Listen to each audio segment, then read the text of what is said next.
Omicron के संकट को देखते हुए भारतीय रिजर्व बैंक ने नीतिगत दरों में कोई बदलाव नहीं किया है, लेकिन ये तय है कि सस्ती ब्याज दरों का दौर अब बहुत लंबा नहीं चलने वाला है। हाल में बैंकों की ओर से एफडी पर बढ़ाई गई ब्याज दरें इस बात का संकेत हैं।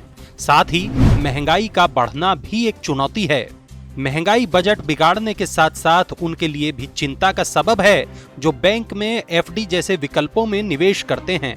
हालांकि महंगाई बढ़ना और नीतिगत दरों में कोई बदलाव न होना निवेशकों पर दोहरी चोट है। नीतिगत दरों में बढ़ोतरी से ही जमा पर ब्याज दरें सुधरने का रास्ता खुलता है। महंगाई बढ़ने की ही तरह निवेशकों के लिए एक और चिंता का विषय बॉन्ड यील्ड का बढ़ना भी है। सरकार के 10 साल के बॉन्ड की यील्ड को देश में ब्याज दरों का बेंचमार्क माना जाता है। बीते एक साल में बॉन्ड यील्ड 5.89% से बढ़कर 6.37% पर पहुंच गई है।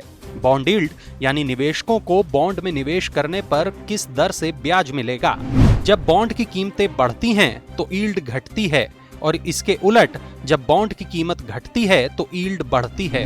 बॉन्ड यील्ड के बढ़ने पर डेट म्यूचुअल फंड को नुकसान होता है क्योंकि उनकी होल्डिंग बॉन्ड की कीमत के आधार पर तय होती है। यही कारण है कि बॉन्ड यील्ड के बढ़ने पर डेट म्यूचुअल फंड के रिटर्न्स पर बुरा असर पड़ता है।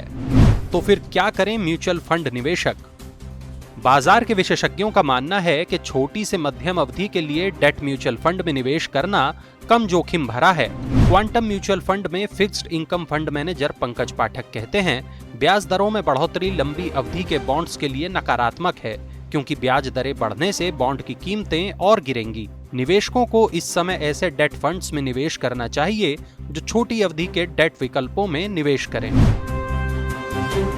अगर नीतिगत दरों में कोई बदलाव नहीं होता है तो निवेशकों को ऐसे विकल्प चुनने चाहिए जहां उन्हें बेहतर रिटर्न मिल सके।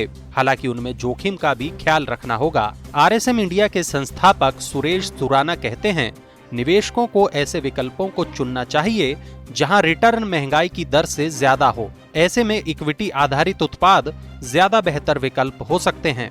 एफडी का विकल्प छोटी अवधि के लिए बेहतर विकल्प हो सकता है। सब्सक्राइब कीजिए हमारा YouTube चैनल और हमारे पॉडकास्ट चैनल्स को।